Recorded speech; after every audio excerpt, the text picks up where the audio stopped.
Namaste and welcome to another edition of the Bharatvaarta Weekly. I'm Roshan Karyappa. I have with me your regular guests, Abhishek Paul and Nirav Kanodra, to take you through the news and events of the week that was. It's been a fascinating week. I should say plenty of action all around. We're going to talk about Lord Elon taking over Twitter. We're going to talk about the UNSC Counter Terrorism Committee meet that happened. Of course, Arvind Kejriwal urged the Prime Minister to have gods on currency notes. That was an interesting comment. Meanwhile, the Coimbatore terror plot is kind of unraveling, and there are a lot more details to add on that front. Russian President Vladimir Putin uh, praised the Prime Minister, Indian Prime Minister, at the Valdai Discussion Club in Moscow. Unfortunately, there was a stampede in the South Korea Halloween event that happened, and of course, updates from the T20 World Cup, the Tata Airbus project that is going to commence in Gujarat, and the unending mystery and unending twists and turns in the Wire slash Meta story that happened a couple of weeks back. All of this and more on the Bharatvaarta Weekly. Thank you so much for joining us. If you're new to us, we bring you episodes on politics, policy, and culture every week, focused on India. Do take a moment out to rate, review us, follow us on your favorite podcast platforms. It helps more people discover all of the good content that we present to you. Hey Abhishek, hey Nirav, very busy week. How were Diwali celebrations and the hangover afterwards? So Diwali celebrations were great. I was in India, now back in Singapore, a few kgs heavier, but yeah, uh, all good, all good. Now back to kind of like trying to lose that weight. But yeah, no, it's been a really eventful week, and good to be here. Yeah, I mean, I overdosed on the sweets as well. I mean, Yes, it's that's hard. Yeah, something you cannot avoid. So, I mean, absolutely that's a can't. And fact. Yeah. yeah, and considering that JJ has also given official sanction to go ahead and have your sweets. I mean, yeah. So this is a unique opportunity, right? All right. Last week we put out this very interesting episode on China's hegemonic push. This was with an expert, Christopher Balding, in the Velina Stock series. Abhishek, what do you think about the episode? Yeah, I would say this was probably my most favorite episode hosted by Velina. I think I would definitely recommend all our viewers and listeners to check it out. So, while he definitely has an academic background as well, but he kind of explained things in a very practical and matter of sorts manner, right? For example, he explained what is happening basically in the Communist Party Congress, what is the state of the economy of China right now, and various other facets, right? What do various developments mean with respect to Taiwan or China-America relations, or what impact do various policies have when to different countries, right? When companies are deciding to move out of China and so on. So I would say it was a really fascinating episode and definitely worth checking out for our viewers and listeners. Yeah, so definitely check that out. I am about 20 minutes into the podcast and I concur with much of what you're saying. I think it's a fascinating insight into the workings of China and the CCP and President Xi Jinping's mind, right? Chairman Xi Jinping's mind as well. All right, let's So, I mean, begin. just to give a bit more flavor, right? The one overarching theme I could take out is the fact that uh, while not much is changing outwards in terms of, the policy pronouncements or declarations the Chinese are making, but the signs are all clear that uh, Xi Jinping is consolidating more and more power into his hands and into a very select few people around him, right? And so that is the takeaway I would say for me, when it comes to what's happening in China right now. Yeah, absolutely. So check out this episode. It's available on all your favorite platforms, and let us know what you think as well. Well, let's move on to the first piece of news for the week. Elon takes over Twitter. On Friday, Elon Musk finally took over Twitter, the process for which he started way back in March. He did so in a classic Elon fashion by tweeting a video of himself carrying a sink into the Twitter headquarters with a caption, "Entering Twitter, let that sink in." Right. Immediately after taking over, he fired CEO Parag Agarwal, CFO Ned Siegel, Chief of Content and Policy Vijay Gadde. He then went on to post tweets informing people of the kind of changes he plans to make to Twitter and asked for suggestions. I think I haven't felt this light and this free and this happy in a while, actually. Just looking at the total blowout that's happening on Twitter. Really, I mean, it's. I've been on the platform for I think about 9-10 years now, and it feels like a whole different platform suddenly, right? I mean, maybe it's just a bit of a mirage, but it's crazy, right? I mean, it's like we have a new chief in the public square in some sense, right? With all of the accounts that were banned now being restored or in the process of, right? I think this is a great thing. I mean, certainly no one will doubt the fact that perhaps Elon overpaid for this, maybe 3-4 times more than what he would ideally have liked to. But he did put out that tweet saying that he was doing this for humanity and whatnot, right? Now, I don't know how much of that you will believe or take his word for, but I think there is some sense of idealism returning, right, to that effect. And more importantly, I think the memes are back. The memes are back. The fun is back, per se, I would say, right? Twitter is an important platform, I would say, even though they have about 300-400 million users, and Facebook has perhaps 3-4 times that number. I think they are very important. It does shape a bit of narrative. One can even say politics and policy as well, to a great extent. So it's good to have someone who thinks of free speech in saner terms, really, right? I mean, to that end, I think his saying he will set up a content moderation committee, right? And not be at the behest of some of these private interests, right? Whether it's the policy or comms committees that they had, comprising of mainstream journalists or whoever. I think all of that is a positive change. To me, the highlight was those two guys who posed as Twitter employees outside the um, outside the headquarters, right? So Mr. Rahul Ligma and Mr. Daniel Johnson. Now, again, Ligma Johnson, you could probably Google that reference and find out for yourself, what that actually means. And but that was hilarious, like absolute hilarious. I saw a couple of those interviews, and I don't know how they kept a straight face. Well, obviously the journalists bought it hook, line, and sinker. But this is fantastic, and it's a win-win-win all around. I think it's a win for Elon, obviously, right? Now he gets to own the public square, and as Balaji mentioned, Balaji Srinivasan mentioned, now he has a distribution platform as well, right? I mean, now he can genuinely control messaging to all of those different followers he has on Twitter, and this could potentially serve his other businesses, right? Starlink and Tesla and whatnot, very well. At least he could protect that, I would say, right? I mean, he has that one media platform which is larger than any mainstream media platform in that sense, right? And it's definitely a win for the executives who got fired as well, right? I mean, Parag Agarwal is going to make about $40 odd million. The CFO and the chief of content, or policy, Vijay Gadde, is also going to make some decent amount of cash in severance, tens of millions of dollars. So it's certainly a win for them, and they also get to show off their martyr badge as well, right? And it's a win for all of the users. It's a win for the users who want a free speech platform, free speech with local regulation as well, right? I mean, Elon, again, he's very practical in those terms. He did mention that we will respect the laws of the land as such, but aside from that, we will not take these arbitrary discretionary decisions.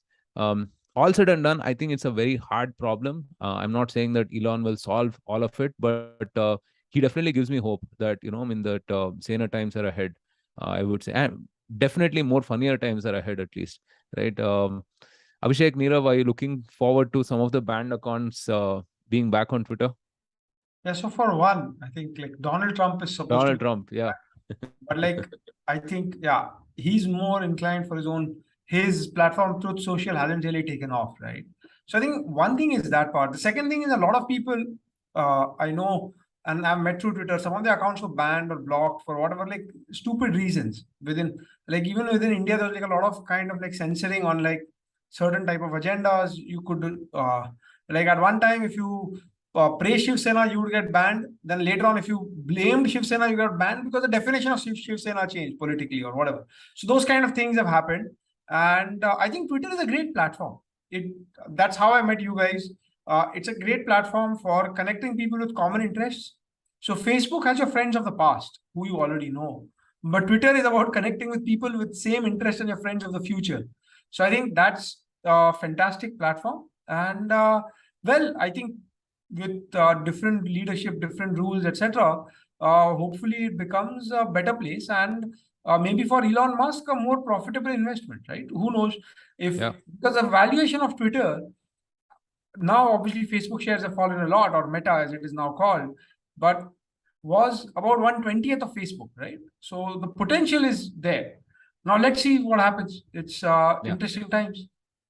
So Himang Palan has an interesting question in the comments. He says, looking at ground facts like the Tesla plant in China and the dose he got, how can he be neutral? I don't think that he will be neutral, but I think a change in management always brings hope, right? A change in leadership always brings hope. And certainly, the current Twitter leadership was no friend of India's, at least I would say, right? Given their arbitrary policies and everything. Look, I mean, it's a hard problem, right? This whole platform/publisher problem is really, really hard. I don't know, what kind of guardrails, what kind of regulations are required, really. But one thing we do know that, I mean, just arbitrary discretionary action like, what was followed earlier, where Twitter functioned like some kind of a supranational entity, was not the kinds that you expect from a public square, right? Which is what Twitter is. And so, I mean, we will have to wait and watch, I suppose. Some people have put out this fact that, hey, Elon is a businessman and he could adversely influence some of these things. And it's a legit point, really. Yeah. All right. Moving on. We had the UNSC Counter Terrorism Committee meet, last week. India hosted a special meeting of the UNSC Counter Terrorism Committee, CTC. The theme being countering the use of new and emerging technologies for terrorist purposes. External Affairs Minister Dr. S. Jaishankar said that while the world will soon observe the 14th anniversary of the 26/11 terrorist attack, the key perpetrators of the attack still remain protected under political support and shadow. David Sharia, head of branch UNSC CTC on special meeting of Counterterrorism Committee, said, the most important takeaway from the meeting is the fact that UNSC under Indian chairmanship and initiative takes issue of new and emerging tech as a point of main concern and focus of attention. On Saturday, the council adopted the Delhi Declaration listing the council's priorities in combating the challenge of terrorism and terror financing. In the document, the global body expressed concerns over the increasing use of internet and other information and communications technologies, including social media platforms, for terrorist purposes, and urged all 15 members of the UNSC to ensure zero tolerance towards terrorism. Nirav, what can you tell us more about this? Yeah, sure. So a few things. So one is they've like correctly identified that one is social media is used to groom like future terrorists, and it's used to radicalize young people, and there are toolkits shared online, etc., as well as like uh, cryptic communication channels via whatever messaging platforms and internet notice boards or internet platforms, right?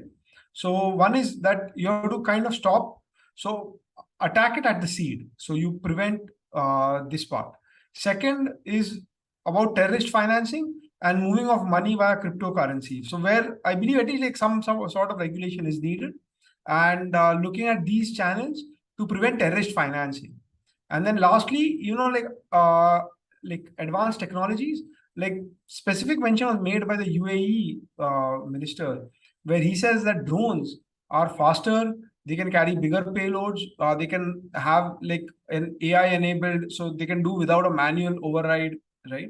So that is also makes it a little more risky, right? for so a single terrorist can actually deliver a greater damage when they are using drones, right? So I think all of these things, again, a lot of these UN committees and like UN, this Security Council, has, to be frank, has had less than desired impact of like actually reducing terrorism. But it's a step in the right direction. At least they are pinpointing to like actual uh, things and actionable points. Now, how well is it executed, or how? Because a lot of these things are said, and then you see a lot of non-state actors, though by having implicit or uh, state support at the back end, are conducting terrorism activities in other countries, right? I don't want to name names, but so I think a lot of it, while like the intentions are good, uh, proper steps need to be taken and implementation, right? So yes, they've identified key areas, and it's a good thing. And from India's perspective, it's a good thing that you have had Indian Foreign Minister Jaishankar over there. The event was in India. The president was there, Draupadi Murmu. So India is slowly, as India becomes bigger in its GDP, right? And India is carrying a lot more political heft. It's a good thing that India is taking and showing some sort of leadership in these kind of events, and so protects India's interests as well. But uh, to be fair, the effectiveness of all of this will be seen if we actually see a better, more peace and like lesser terrorist activities across the globe. So yeah. Yeah, I think a couple of things that I noticed was, our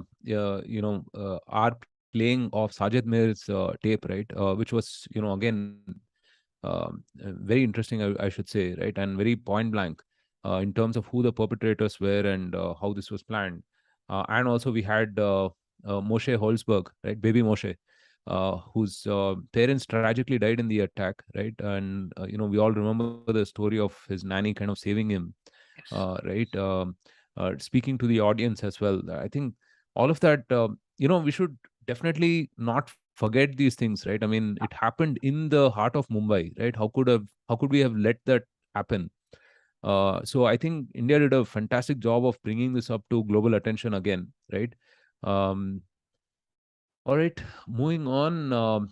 In some national political news, Delhi Chief Minister Arvind Kejriwal on Thursday wrote a letter to the Prime Minister to include images of Goddess Lakshmi and Lord Ganesh on currency notes, and stated it was on behalf of 130 crore Indians. He also said in the letter that the Indian economy is passing through a very bad phase and is listed among developing countries despite 75 years of independence. He further added, saying that hard work, along with working hard, we also need blessings of the deities for a better economy.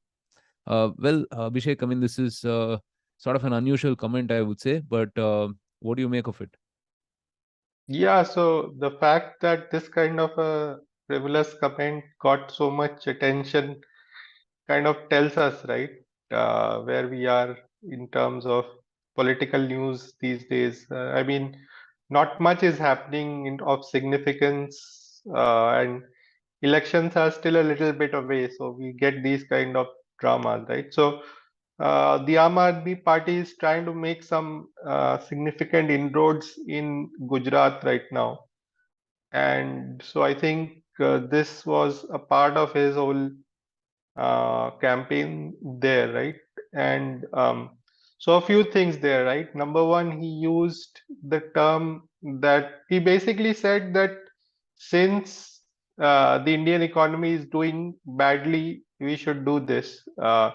So he was indirectly, taking a hit at the central government, right? So if you do this, you are admitting that the Indian economy is doing bad, right? So it was like a verbal trap that he was laying. Secondly, he sort of cited the example of Indonesia, right, saying that they have Ganesha on their currency notes, which basically was sort of, I mean, our fact checkers are brave enough to call it fake news because that note has been, demonetized way back in 2008. Uh, and then post his statement, he got reactions like the Congress party was saying, why not other gods and goddesses of other religions, right? Like whatever, Islam, Buddhism, Jainism, and so on, right?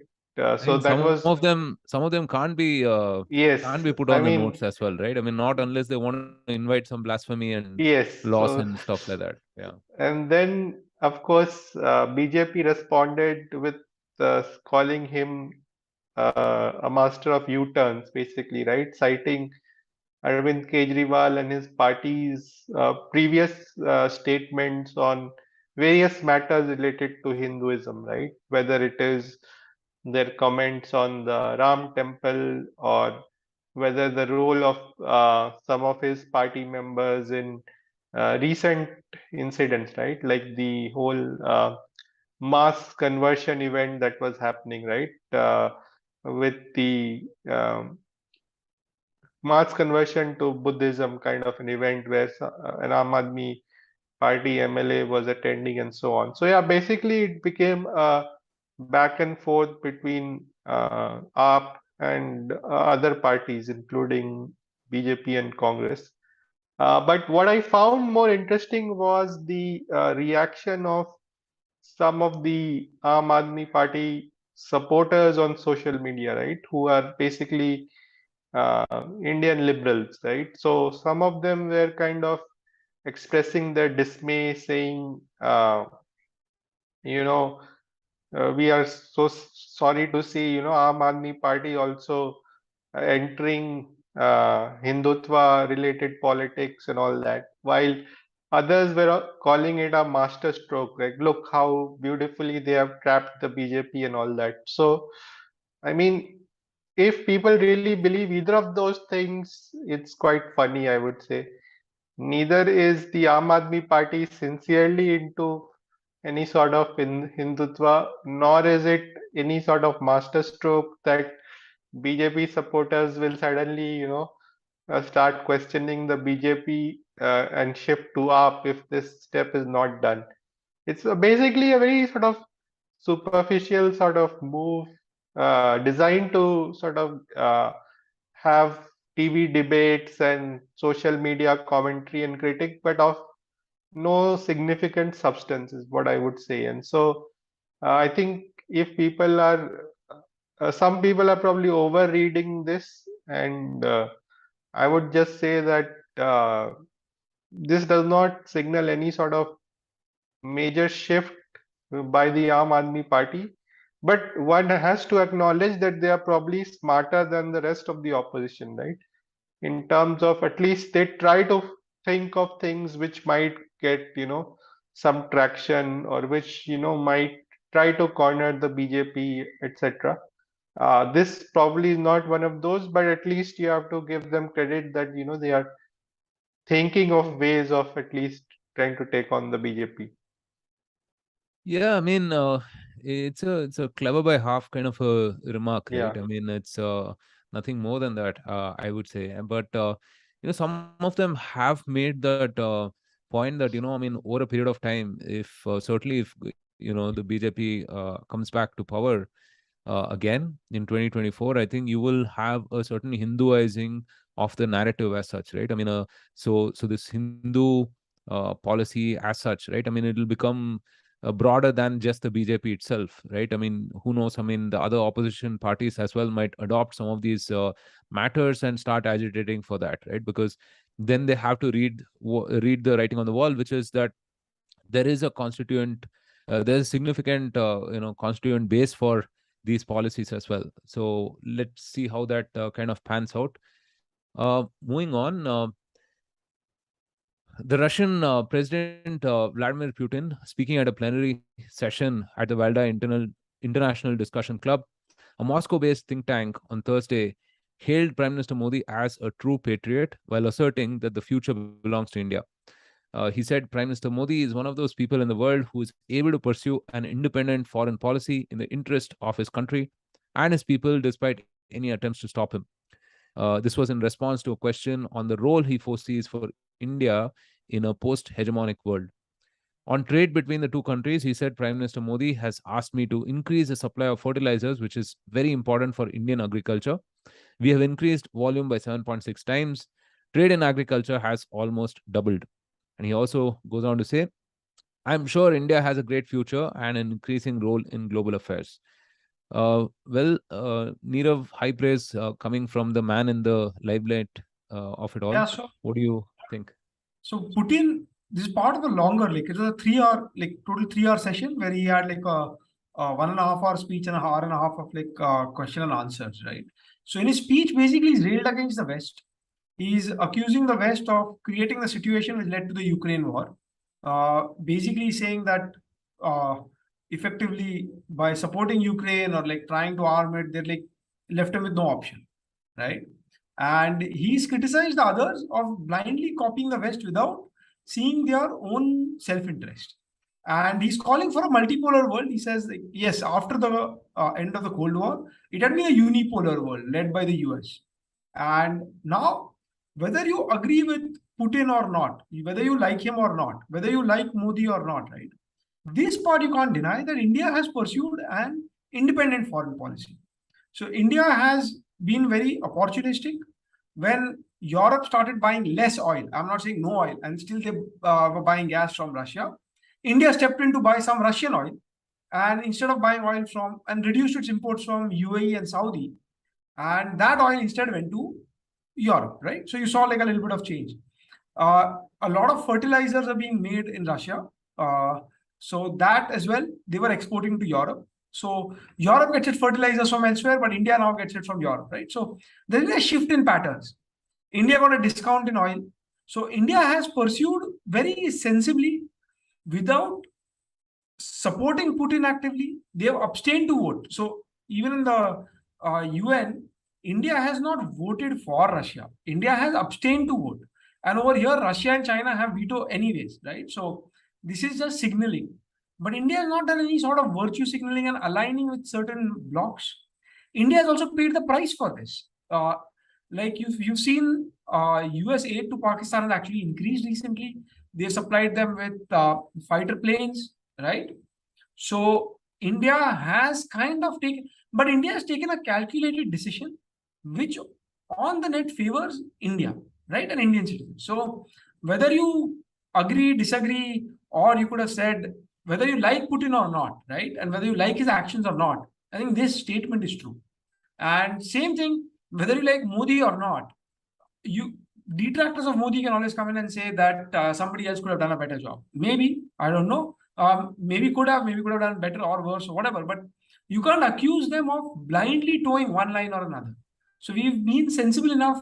India has also has to be like a delicate, it's a fine line, because the West realized it was too reliant on China for manufactured goods. So try and get a little bit of that. So you need to align with the West to be able to get access to their markets, try and able probably sign FTAs, etc. Protect your own agriculture at the same time when you sign FTAs with the West.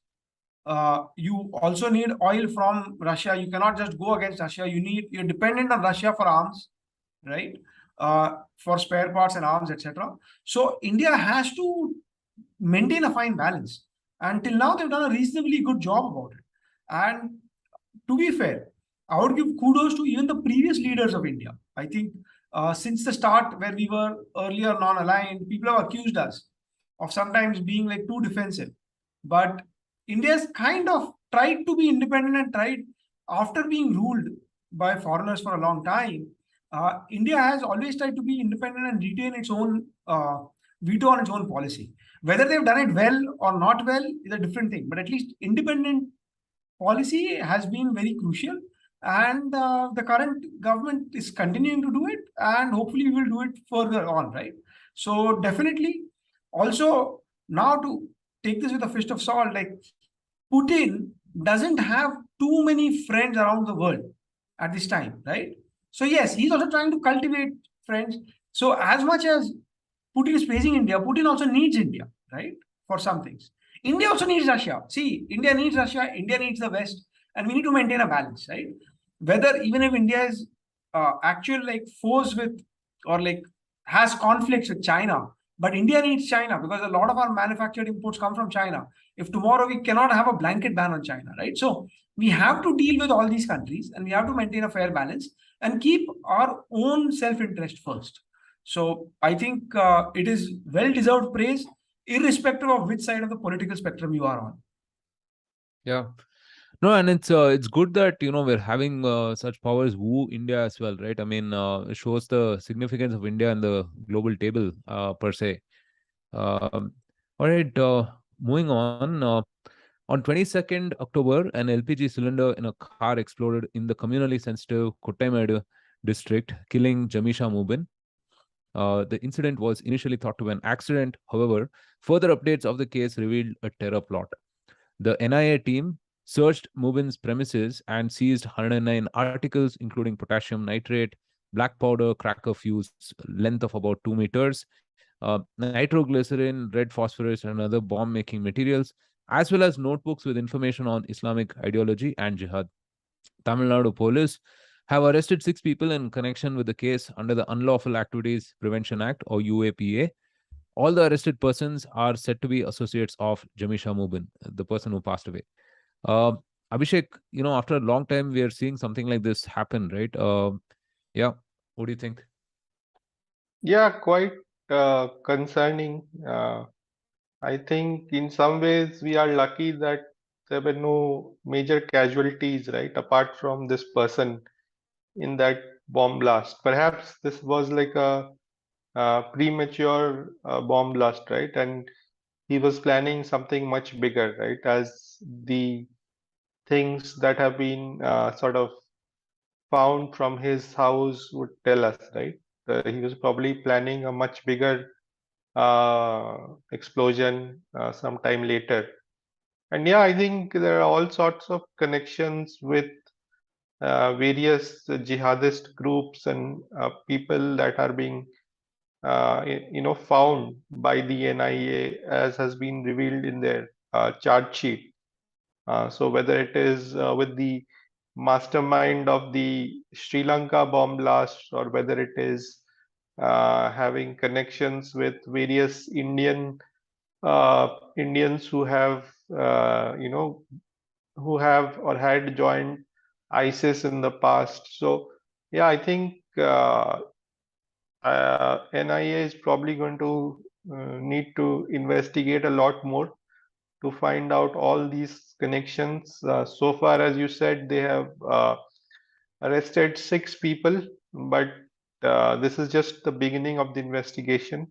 And one more thing, I guess, is that initially the state government was probably trying to, not give this significant importance, but right now, eventually the NIA has got involved, and the matter is being given its due importance, right? And so one hopes that petty politics will not get in the way of the investigation or whatever comes out of the investigation. Yeah, I think Annamalai has been making a lot of noise on this as well, right? I mean, that Yeah. the right action has to be taken up and so on. Very interesting factoid is this blast happened right opposite the Kota Ishwaran temple. And, there have been messages going around on, how this could be a divine intervention, right? Make of it what you will, but you can't, certainly ignore that fact, I would say, right? Apparently, Mubin just stopped the vehicle to kind of rearrange stuff or check on the goods, and it exploded in that moment, right? Well, anyway, I mean, a very unfortunate tragedy that has been avoided, right? Um, Meanwhile, across the globe, a raucous Halloween celebration in Itaewon district of Seoul morphed into a disastrous stampede, resulting in the death of over 150 people and left another 150 injured. Eyewitnesses claim as many as 100,000 people were celebrating Halloween in Itaewon, an area of central Seoul popular for its nightlife. South Korea's President Yoon Suk Yeol declared a period of national mourning on Sunday. This is truly tragic, he said in a statement. A tragedy and disaster that should not have happened took place in the heart of Seoul last night. That's what he said. Well, this is certainly very, very tragic. I mean, 150 people dying from a stampede. I mean, I mean, In a it's developed difficult country. to kind of fathom. Yeah, and in a developed country, right? I mean, one would have imagined that there would have been enough planning for this. I haven't, heard of as many people dying in a stampede. I mean, you probably hear of 10, 15, 20 maybe. Yeah. Oh, absolutely. I think usually stampedes are, or like you hear this like in football games or something in Latin Yeah. America, etc. Those kind of things. But you look at like, so Itaewon actually is, as you mentioned, like it's the heart of it's a nightlife district with like a lot of narrow alleys, and it is a very cramped space. And another factor is right next to the US military base there in Seoul. And so what has happened is, I think after 2 years of like COVID restrictions, right? So after 3 years, this is like the first mask-free event. Korea only in October have they like removed mask mandates. So I think there's a lot of pent-up energy, or like everybody wanted to celebrate or have an excuse to celebrate, right? And that is why like in a place where you would not expect 100,000 people to turn up, and South Korea being a small country, like I think South Korea population is 50 million or 5 crores, and about 20 million or 2 crores live in Greater Seoul. So Seoul and the surrounding suburbs, or the cities which constitute Greater Seoul. So I think everybody just descended on like one night, and a lot of these people are youngsters. This actually raises the question about like issues about like uh, fire hazard or safety or those kind of things as well, and kind of like overcrowding. So I think yes, maybe I think appropriate regulation probably is an answer, maybe inside each establishment, etc. But this is like I have actually been there. It's like a one main road and then narrow alleys on each side, and a lot of bars, clubs, etc. And it is crowded even on like a Tuesday night, right? So on like on the Friday night celebrating Halloween, everybody has an excuse to go out and party. I think yes, things did get out of control. It's a tragedy, and there's no other way to put it. President Yunus correctly said he's calling for national mourning, and hopefully the lessons from this are learned not just for South Korea but around the world, right? And which tells you like humans are a social species, and these endless lockdowns or whatever what we've had for 2 years, then all of it releasing together leads to some sort of like chaos, right? Not just like this case, but there could be many other possible cases. So yes, we all need to be mindful of this, and hopefully lessons are learned and we avoid future tragedies. Yeah. Well, we have the T20 World Cup going on as well. I mean, today we have the India-South Africa match, which I'm really looking forward to. We have a couple of other matches lined up as well. Any predictions for the match today, guys? I Abhishek, you want to think go? South Africa probably the favorites today. I think the match is being held at Perth, which is a pretty fast pitch, and the South African Pacers have been bowling really well. So, I mean, I would say it's a 60-40 game for South Africa based on the form of their Pacers and the venue. Like maybe in Sydney, India might have been the favorite. So, yeah, I think India should play freely, right? This is like a good opportunity for people like KL Rahul, to get back into form. So, yeah, definitely looking forward to it. Nirav? Yeah. So I think this T20 World Cup is getting to like very interesting stage. For India, South Africa, right? Winner basically most probably tops the group, or like at least is like assured to a semi-final berth. So it's a very critical game. After that, we had like one game was in Netherlands, the other game was uh, Zimbabwe and like Bangladesh. Bangladesh in our group, right? Should be kind of like this thing, right? Should be like a walkover. You can treat it as practice games, give everybody in the squad a chance, provided we win this game, right? So I think very important for India to win this game. And we've had a couple of upsets. We had Zimbabwe defeat Pakistan. We've had Ireland defeat England, like controversial Duckworth-Lewis rule, and Australia, England being washed out, right? So this kind of makes it very, very interesting, and net run rate and a lot of mathematical possibilities will get, which makes even like the other games exciting. Earlier in the cricket episode, we had said that there are just three big teams. in each side, and Yeah. you just have to win those 2 games. So India already won versus Pakistan in a thriller of a match, and hopefully, like I think it's a Hey, 50-50. not just India, even Zimbabwe has won Yeah, against and Pakistan Zimbabwe is now. a bigger thriller. Yeah, yeah. So for India, Yeah. basically trying to win this, right now there's another thriller going on, which is Zimbabwe Bangladesh, which is going on right now. So that is also very interesting. It's going for a close finish. So yes, what I thought this might be like a little bit boring, like the previous T20 World Cup last year. I think this seems to be a lot more interesting. Yeah, for sure. I mean, there are a lot of tight matches and so on. And yeah, hopefully Pakistan has learned its lesson and will send the right Mr. Bean to Zimbabwe next time, right? Well, before we wrap up, we have a couple of other, news and events from the week that we wanted to talk about. In a major step towards establishing defense manufacturing facility in India, the Airbus, in collaboration with the Tata Consortium, or TASL, and Tata Consultancy Services, is establishing a manufacturing plant in Vadodara, Gujarat, which will be inaugurated by the Prime Minister on October 30th. Nirav, you want to add anything to that? Sure. So see, this is a very, very good development. See, while we've been saying like make in India and indigenizing our defense, etc., this is a very good practical step. We've had uh, Tata and Airbus. The planes that they will be building are C-295 transport aircraft. These are lighter transport aircrafts which can carry 71 people or 50 paratroopers with like a lot of military equipment, and they can go in locations which are like tougher terrain versus the existing C-120 and C-130 aircrafts which the Indian Air Force has at the moment, right? So a very good positive step. It's going to have 22,000 crores of investment, leads to 15,000 direct jobs and like 10,000 indirect jobs. With this local manufacturing, there'll be a lot of ancillaries, right, which will come up around that region. So this is a very, very good development. There is a lot of noise on social media, the parent WhatsApp groups.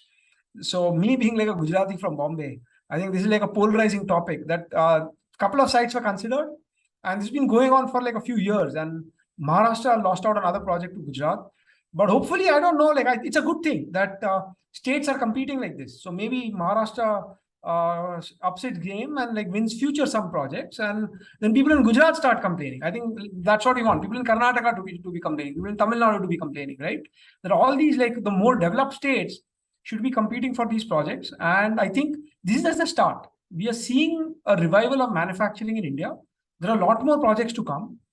There will be more growth, and this develops indigenous human capital, develops indigenous manufacturing capabilities.